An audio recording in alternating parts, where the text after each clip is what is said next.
Siapa yang dapat menerima jika orang yang dicintai diperlakukan tak pantas oleh orang lain? Bila ia berbesar hati, mungkin ia akan ikhlas menerima apa yang telah terjadi. Namun jika tidak, seseorang bisa jadi akan menyimpan amarahnya dalam-dalam dan suatu saat berubah menjadi dendam yang berujung pada sebuah tindakan di luar nalar manusia. Selamat malam, sahabat RTV. Saya, Retno Ayu, akan menemani Anda selama 30 menit ke depan dengan laporan khusus terbakar dendam lama berujung hilangnya nyawa. Selengkapnya di Turn Back Crime, menumpas kejahatan.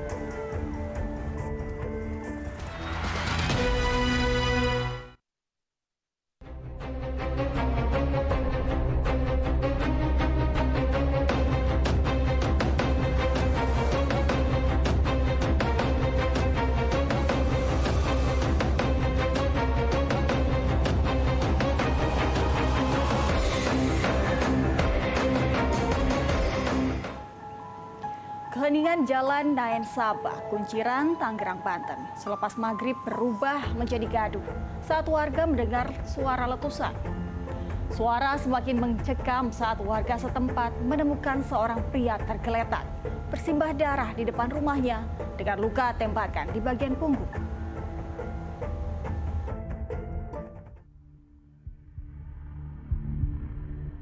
Suasana Jalan Naen Sabah, Kunciran, Kecamatan Pinang, Kota Tangerang, Banten, selepas maghrib yang awalnya tenang pada Sabtu malam, 18 September 2021, seketika berubah menjadi mencekam. Pasalnya, warga setempat digemparkan oleh suara letusan. Sejumlah warga yang kaget mendengar letusan sontak keluar rumah dan mencoba mencari tahu asal suara tersebut. Alangkah terkejut warga saat mengetahui seorang pria bernama Arman alias Alex ditemukan terkapar di depan rumahnya dengan luka tembak di bagian punggung sebelah kiri.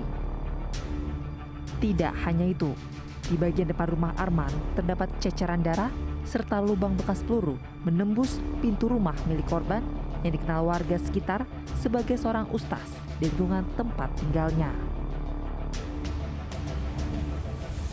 Petugas kepolisian dari Polres Metro Tangerang Kota serta Direktorat Kriminal Umum Polda Metro Jaya yang mendapat laporan warga langsung bergegas mendatangi tempat kejadian perkara. Dari hasil penyelidikan sementara pihak kepolisian, pria berusia 43 tahun itu diduga menjadi korban penembakan orang tidak dikenal di depan rumahnya usai menjalankan ibadah sholat maghrib di masjid yang tidak jauh dari lokasi penembakan. Korban yang mengalami luka tembak tepat di bagian punggung ini sempat dibawa ke Rumah Sakit Mulia Pinang oleh warga setempat. Namun naas, nyawanya tidak tertolong. Di balik peristiwa penembakan ini, terkuak fakta bahwa anak korban sempat melihat pria misterius mengenakan jaket hijau berada di depan pintu rumah Arman. Tak lama berselang, terdengar suara letusan seperti petasan. Lalu sempat keluar teriakan dari mulut Arman bahwa dirinya tertembak. Pria yang menjadi eksekutor penembakan Arman langsung kabur bersama seorang pria lain yang telah menunggunya dengan sepeda motor tidak jauh dari rumah korban. Hari duluan, anak tersebut melihat kalau di dekat pintu itu ada orang gitu, pakai baju hijau, dia masuk, ada suara kayak petasan dar gitu kan. Terus ya korban itu teriak, udah tembak, bukan aku tembak gitu. Anak tersebut lari lagi. Nah si pelaku itu lari di sini udah ada motor di depan sini jalan utamanya ada motor. Berarti terduga pelaku itu ada 2 orang gitu? Ada 2. Berapa kali Pak suara tembakannya kedengeran? Sekali.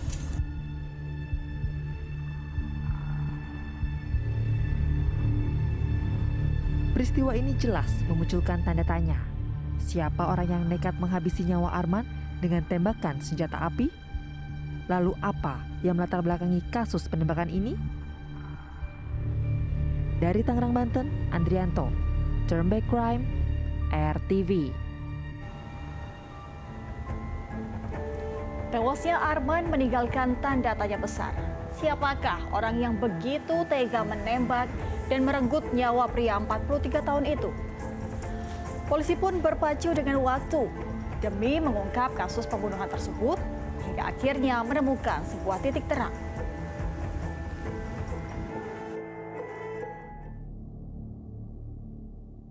Tewasnya Arman bin Alex akibat ditembak orang tak dikenal di depan rumahnya pada Sabtu malam 18 September lalu menggegerkan warga Jalan Nean Saba, Kunciran, Kecamatan Pinang, Kota Tangerang, Banten. Peristiwa itu membuat warga setempat bertanya-tanya apa yang sebenarnya terjadi di balik peristiwa tragis tersebut. Petugas dari Kepolisian Polres Metro Tangerang Kota bersama Direktorat Kriminal Umum Polda Metro Jaya langsung bergerak cepat berupaya menguak misteri kematian korban dengan memeriksa sekitar 12 saksi, menganalisa rekaman CCTV, hingga mengecek buku tamu dari orang yang datang berobat ke korban. Selama ini korban diketahui membuka praktek pengobatan alternatif dan juga dikenal sebagai paranormal. Sementara warga sekitar memanggil Arman sebagai Ustadz lantaran ia aktif di majelis taklim masjid setempat meski sebenarnya dia bukanlah seorang guru atau ahli agama Islam. Hanya berselang sepekan setelah penembakan Arman, upaya polisi akhirnya membuahkan hasil. 3 pria yang diduga kuat sebagai pelaku pembunuhan Arman ditangkap polisi, masing-masing berinisial M, K, dan S.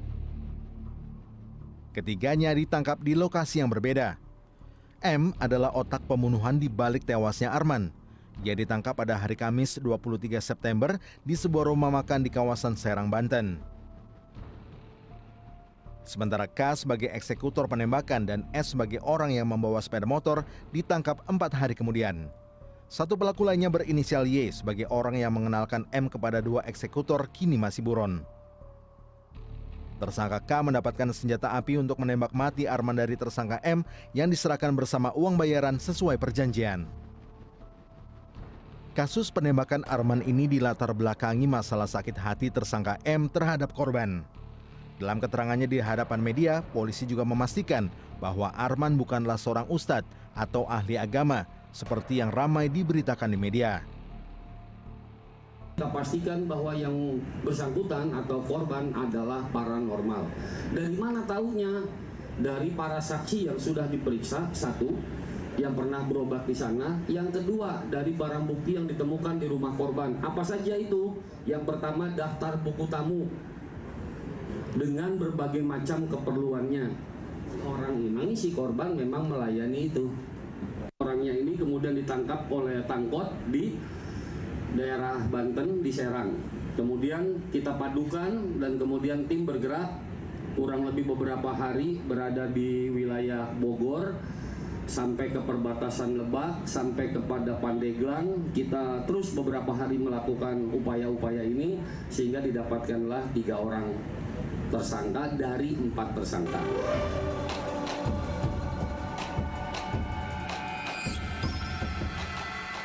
Selain menangkap tersangka, polisi juga menyita sejumlah barang bukti, diantaranya sepucuk senjata api, rekaman CCTV, baju, helm, dan sprei.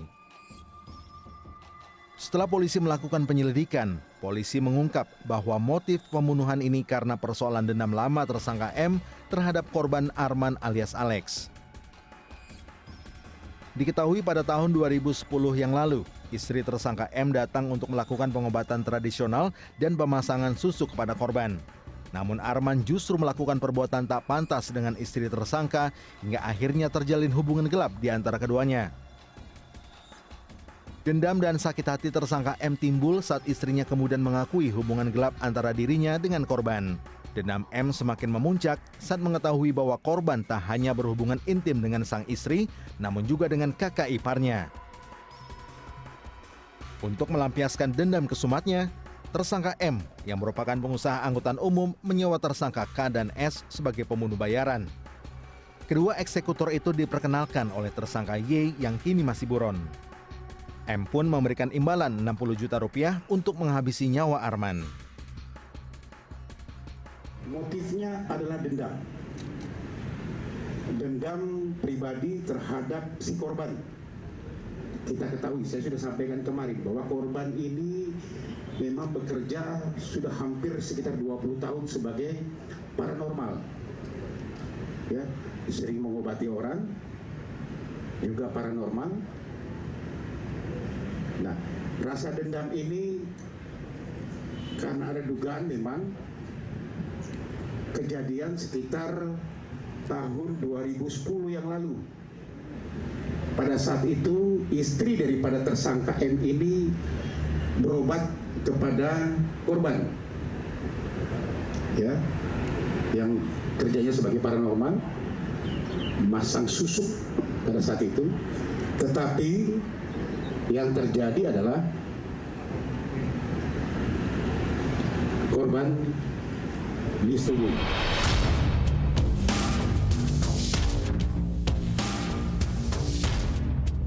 Dendam membara yang merasuki M membuat dirinya kehilangan akal sehatnya menghabisi nyawa Arman dengan cara menyewa pembunuh bayaran. Kini semua tersangka pembunuhan Arman harus mempertanggungjawabkan semua perbuatannya dan terancam hukuman mati. Dari Jakarta dan Tangerang, Banten, Tim Liputan, Turnback Crime, RTV. Seperti apa kondisi lokasi kejadian pasca penembakan? Tim kami pun melakukan penelusuran ke rumah dan makam korban. Informasinya kami hadirkan usai jeda. Berikut ini.